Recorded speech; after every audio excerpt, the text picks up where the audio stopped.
ओल्या हळदीचं लोणचं आपण कायमच बनवतो, पण तुम्ही कधी अशी ओल्या हळदीची भाजी बनवली आहे? नसेल बनवली तर ही रेसिपी एकदा नक्की ट्राय करा. एकदम राजस्थानी पद्धतीची भाजी आज मी बनवते आहे. इथे ओली हळद घेतलेली आहे. साधारण मी इथे अर्धा किलो ही ओली हळद घेतलेली आहे आणि कांदा आणि टोमॅटो आपल्याला बारीक चिरून घ्यायचा आहे.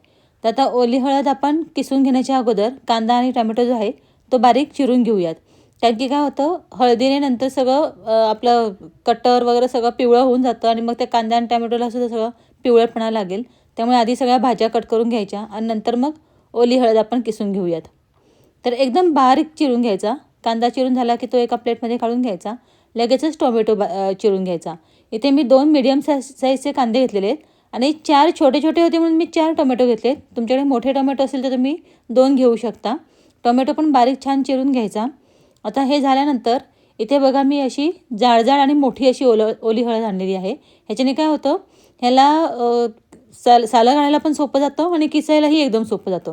त्यामुळे बारीक-बारीक असं बघून नाही आणायची, चांगली मोठी आणि जाड ओली हळद बघून आणायची. हे बघा किती सिंपल पद्धतीने आपल्याला सालं काढता येतात. तर ओल्या हळदीची छान अशी सालं सगळी काढून घ्यायची. त्याच्यावरती काही राहिलं नाही पाहिजे. एकदम व्यवस्थित स्वच्छ करून घ्यायची. सालं काढून झाली ना, की मग ती एका प्लेटमध्ये घेऊन आपण ती किसणीने किसून घ्यायची आहे. किसणीने किसून घ्यायला फार वेळ लागत नाही, लगेचच किसली जाते. आता इथे तर सगळं आपण साईडला करून कचरा त्या किसणीने किसून घेऊयात. मी एक किसणी खास ओल्या हळदीसाठीच ठेवलेली आहे, कारण की लोणचं पण बनवलं जातं, भाजी पण बनवली जाते आणि किसणीला त्याचा राब बसतो. त्यामुळे ते गरम पाण्यातून वगैरे छान धुवून काढावी लागते ती किसणी. त्यामुळे जरा थोडंसं ओली हळद जर का आपल्याला काही करायचं असेल ना ओल्या हळदीचं, तर साधारण किसणी एक ठेवून द्या त्याच्यासाठी स्पेशली. हे बघा छान अशी मी बारीक किसून घेतलं. आता बत्ता आणि खलबत्ता असेल ना, तर त्याच्यामध्ये लसूण आणि मिरच्या घ्यायच्या. साधारण मी 15-20 पाकळ्या लसणाच्या, 3-4 हिरव्या मिरच्या घेतल्या आहेत आणि छोटासा आल्याचा तुकडा घेऊन तो छान हे करून घ्यायचा, कुटून घ्यायचा. तुमच्याकडे वेळ नसेल तर तुम्ही मिक्सरमधून बारीक करून घेतलं तरी चालू शकतं. पण शक्यतो खलबत्ता वापरला ना तर टेस्ट खूप छान येते असं जर का आपण कुटून घेतलं तर. त्यामुळे तर आता हिरवी मिरची आहे, तिखटपणासाठी 3-4 घेतलेल्या आहेत मी इथे. आता कुटून झाल्यानंतर हे एका वाटीमध्ये काढून घेऊयात, कारण की ते नंतर आपल्याला लागणार आहे. तर भाजीची सगळी पूर्वतयारी आधी करून घ्यायची, म्हणजे कसं एकदा फोडणीला भाजी टाकली ना, की पटापट पुढच्या गोष्टी होतात. आता काय करायचं, इथे 1 वाटी मी गाईचं साजूक तूप घेतलेलं आहे. ते तूप पॅनमध्ये टाकायचं. ही भाजी आपल्याला साजूक तुपामध्ये बनवायची आहे राजस्थानी पद्धतीने. त्यामुळे साजूक तूप पॅनमध्ये घेतलं. 1 वाटी लागणारच आहे आपल्याला. आता तूप विरघळलं ना, की मग ह्याच्यामध्ये सगळी हळद जी आहे आपण किसलेली ती घालून घ्यायची. आता इथे ही सगळ्यात मोठी प्रोसेस आहे.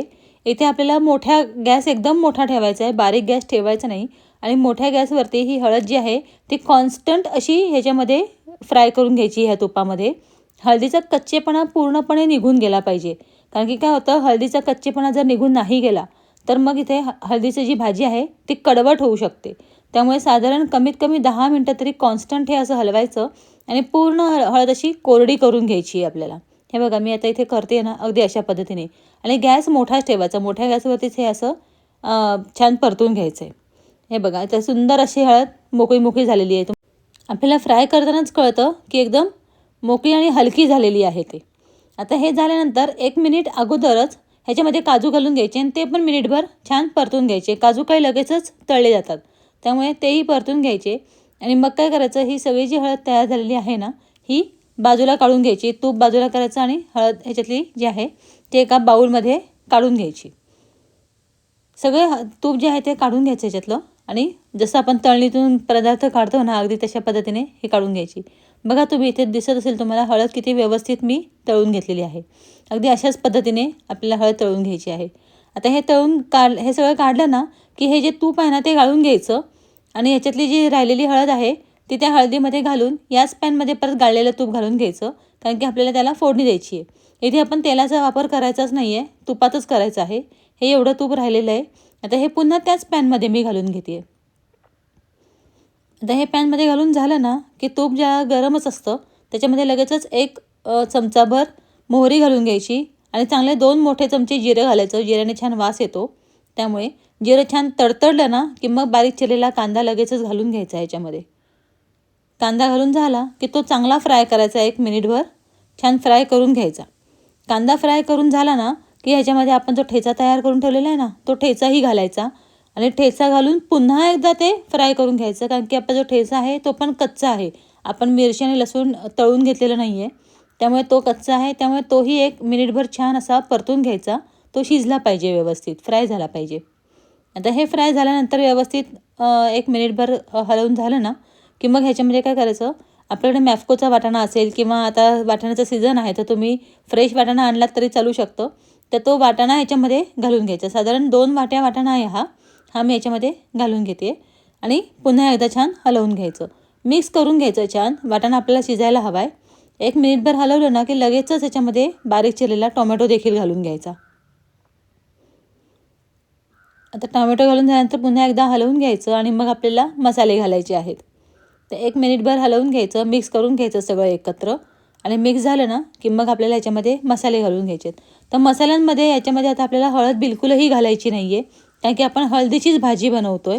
तर याच्यामध्ये मी फक्त आणि फक्त याच्यामध्ये धनेपूड घातलेली आहे 1 चमचाभर आणि धनेपूड 2 चमचे मी इथे धनेपूड घातलेली आहे आणि चवीप्रमाणे मीठ घातलेलं आहे. तुम्हाला इथे लाल तिखट वापरायचं असेल तर तुम्ही वापरू शकता. तुम्हाला भाजी जर थोडीशी अजून तिखट हवी असेल तर तुम्ही इथे लाल तिखट वापरू शकता. मी इथे स्किप केलेलं आहे. मी लाल तिखट इथे वापरलेलं नाही आहे. छान हलवून झालं ना की मग ह्याच्यामध्ये हळद घालून घ्यायची. हळदीचं जे आपण तळून घेतलेलं आहे ना ते मिश्रण ह्याच्यामध्ये घालून घ्यायचं आणि सगळं एकजीव होईपर्यंत पुन्हा एकदा 1-2 मिनटं सगळं छान हलवून घ्यायचं.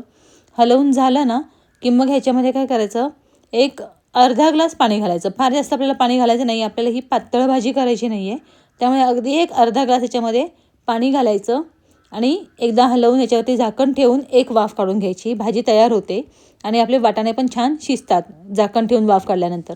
त्यामुळे झाकण ठेवायचं आणि 5 मिनटं वाफ काढून घ्यायची. हे बघा, भाजी तयार झाली. खूप सुंदर लागते ही भाजी. तुम्ही एकदा नक्की ट्राय करा. बनवायला थोडंसं जरा लेंदी प्रोसेस आहे, पण जेवढी लेंदी प्रोसेस आहे ना तेवढीच खायला अप्रतिम लागते. आणि ही भाजी आपण फक्त हिवाळ्यातच बनवू शकतो, जोपर्यंत आपल्याला ओली हळद मिळते तोपर्यंत. आता ह्याच्यावरती भरपूर अशी कोथिंबीर घालून घ्यायची आणि पुन्हा एकदा हलवून घ्यायची. कोथिंबीरने अप्रतिम असा वास येतो. कोथिंबीर स्किप करू नका. कोथिंबीर आवर्जून घाला ह्याच्यामध्ये आणि छान हलवून घ्या. एकदा ही भाजी नक्की ट्राय करून बघा. सगळ्यांना आवडते, पौष्टिकही आहे आणि खायला खूप अप्रतिम लागते. लोणच्यावर ज्याप्रमाणे आपण लोणचं बनवतो ते पण सुंदर लागतं ना, त्याचप्रमाणे ही भाजी पण सुंदर लागते. तुम्हाला माझी ही रेसिपी आवडली असेल तर चॅनलला लाईक, शेअर आणि सबस्क्राईब करायला विसरू नका. मी असंच छान छान रेसिपीज माझ्या चॅनलवरती अपलोड करत असते. आणि हो, रेसिपी आवडली असेल तर एक कमेंट करायलाही विसरू नका. भेटू पुढच्या रेसिपीमध्ये. तोपर्यंत बाय.